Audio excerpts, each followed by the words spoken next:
téléspectateurs, bonjour, bienvenue à votre émission L'invité de l'intégration qui a l'immense honneur de recevoir aujourd'hui Daouda Coulibaly. Daouda Coulibaly, c'est le président de la Chambre consulaire régionale de l'UEMOA. Monsieur Coulibaly, monsieur le président, bonjour. Bonjour madame. Merci d'être chez vous au sein de la commission de l'UEMOA. Merci. Je rappelle que la Chambre consulaire régionale est l'organe consultatif de l'Union, donc créé par la conférence des chefs d'État et de gouvernement et dont la principale mission est le développement du secteur privé communautaire. Monsieur le Président, comment se porte aujourd'hui le secteur privé communautaire dans ce contexte que nous connaissons?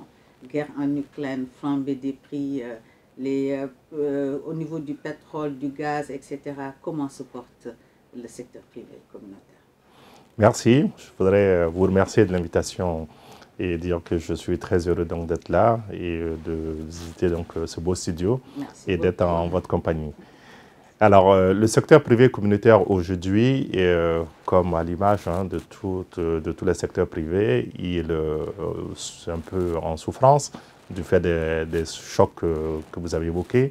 Mais nous avons l'avantage d'avoir un secteur privé résilient qui se bat avec les armes qu'il a et qui essaie de faire face à tous ces chocs-là.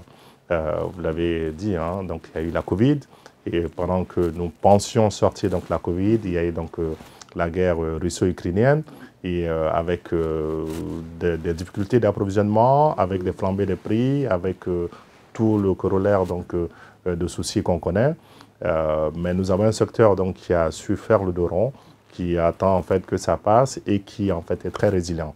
À l'image des économies de l'Union. En fait. À l'image des économies de l'Union, et donc quand on regarde effectivement les économies de l'Union, on se rend compte que nous avons la chance, l'avantage d'avoir dans notre zone des pays qui continuent en fait d'avoir des croissances importantes de PIB, parce qu'aussi derrière il y a un secteur privé fort et un secteur privé résilient.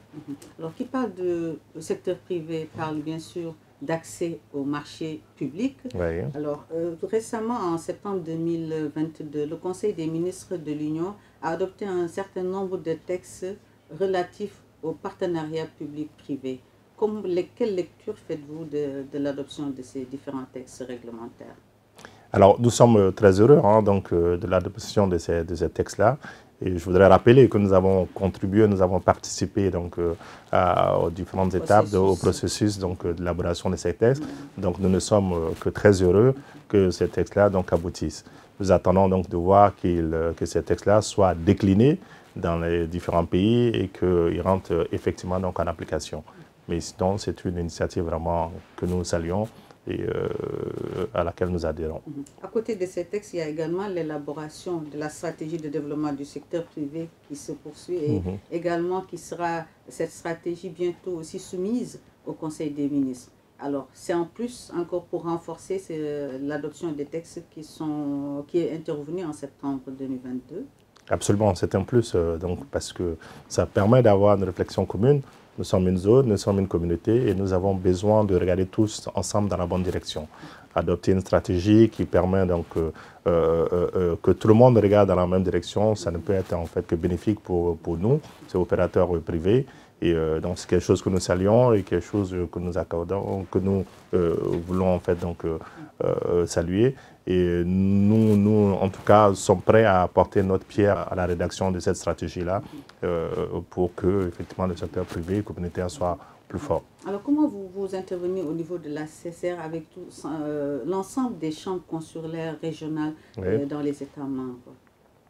Alors, nous avons bien sûr le bureau de la CCR, avec bien sûr à côté les bras techniques, les commissions techniques, les commissions ad hoc, en lesquelles tous les élus peuvent s'inscrire, sont membres d'ailleurs, et c'est eux, leur réflexion sur les sujets d'intérêt généraux qui permettent effectivement d'alimenter le bureau, ensuite l'Assemblée générale, et des recommandations sont faites aux plus hautes autorités de l'Union pour le bien du secteur privé. Et donc toutes les chambres, toutes les organisations de base sont impliquées. D'ailleurs, en début d'année, nous leur demandons de nous proposer des sujets, des thèmes qui leur tiennent à cœur. Et nous regardons en fait les thèmes qui reviennent le plus. Et c'est ceux-là que nous portons en priorité au sein des commissions techniques, au sein des commissions ad hoc. Et donc de là, la réflexion, tous ensemble, nous mettons ensemble notre intelligence collective et nous arrivons donc à fournir donc, de belles recommandations que nous espérons, en tout cas, qui seront donc appliquées par les États membres. Par les États membres. Voilà, Monsieur le Président, on le sait, donc CCR, c'est vraiment le secteur privé communautaire. Alors, je rappelle que vous êtes vous-même un pur produit du secteur privé, puisque vous êtes, en plus d'être le président de la Chambre consulaire régionale, vous êtes le directeur général de la société Attijari Wafa. Et vous êtes également le directeur général adjoint du groupe même, du groupe Attija. Monsieur le Président, vous êtes arrivé à la tête de la Chambre consulaire régionale en mai 2021.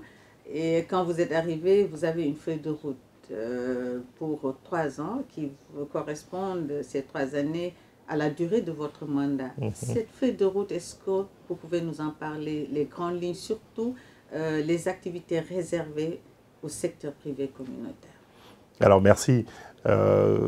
Effectivement, quand nous avons été élus, donc, nous avons mis en place un bureau. Et ce bureau donc, a travaillé sur une feuille de route, sur une note d'orientation qui elle-même s'est inspirée du plan stratégique 2020-2030 qui avait été donc, établi. Donc, voilà, donc, pour cette dizaine d'années, donc, avec une note d'orientation pour la mandature 2021-2024. Et donc, cette note d'orientation, vraiment, c'est de dire de contribuer, de renforcer notre relation avec les organes de l'UEMOA, notamment donc, la commission bancaire, en vue en fait donc d'un secteur privé qui soit beaucoup plus résilient, qui soit beaucoup plus dynamique. Et sur cette base-là, donc quelques axes ont été donc importants, ont été tracés.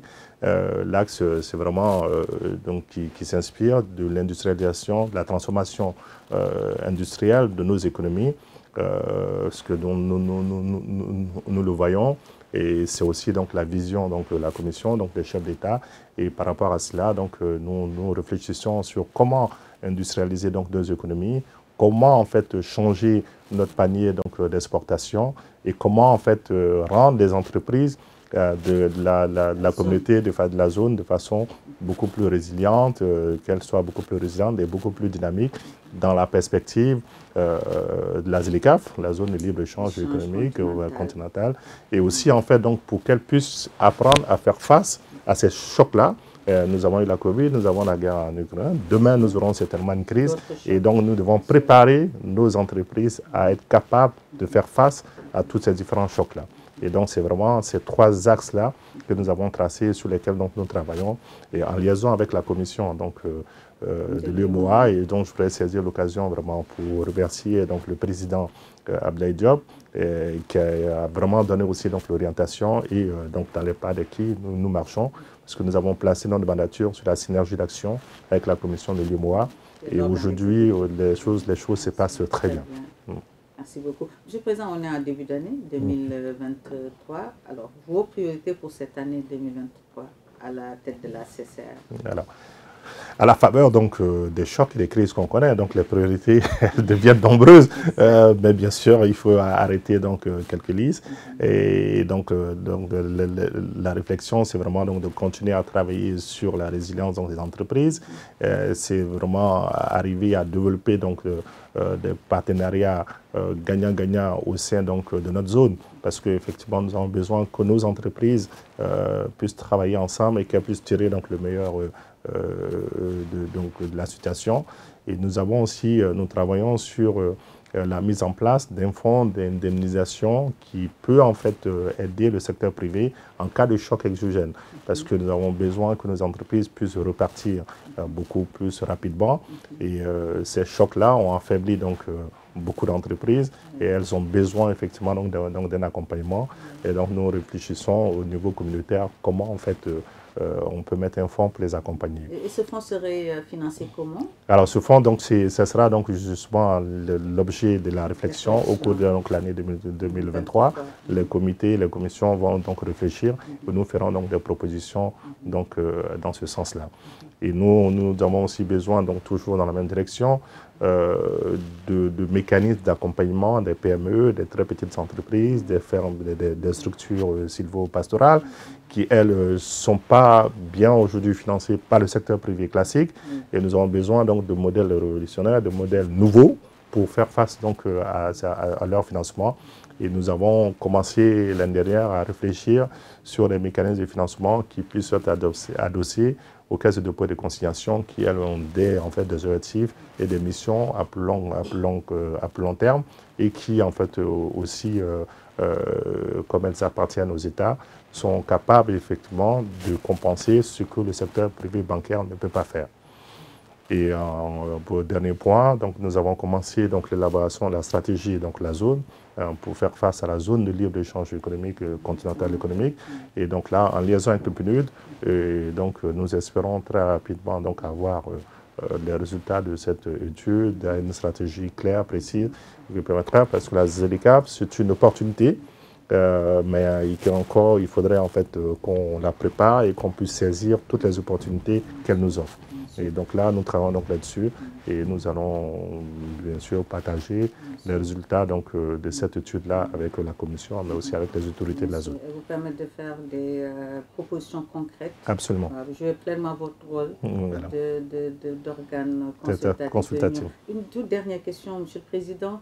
L'initiative Startup UEMOA qui a été mise en place et qui a connu deux éditions avec la synergie complète entre la commission UEMOA et la Chambre consulaire régionale. Comment vous trouvez cette initiative? C'est à perpétuer? Ah oui, je pense qu'il faut perpétuer. C'est une initiative à encourager. Vous savez, nous avons en fait une population relativement jeune. Et donc là, nous avons besoin d'entrepreneurs. Nous avons besoin de gens qui ne pensent pas qu'à être des salariés, à travailler dans la fonction publique ou à se faire embaucher. Nous avons besoin en fait donc de jeunes qui puissent se prendre en charge, qui puissent donc être des entrepreneurs et en fait tirer notre zone économique vers le haut. Et là, des initiatives comme Tremplin Startup sont des initiatives donc à encourager. Et, il faudrait vraiment qu'on les lauréats, qu'on les suive, qu'on les encadre et que finalement qu'ils aboutissent vraiment à ce qu'on veut, qu'ils deviennent des champions régionaux et qui est capable d'aller en fait conquérir des parts de marché en Afrique, dans d'autres zones et à travers donc le monde. Merci beaucoup, Monsieur le Président. C'est moi qui vous remercie. Merci d'avoir fait ce déplacement. C'est moi. Merci à vous, chers téléspectateurs, de nous avoir reçus. Et puis, on se donne rendez-vous à très bientôt pour un autre numéro de votre émission, L'invité de l'intégration. Merci. Merci.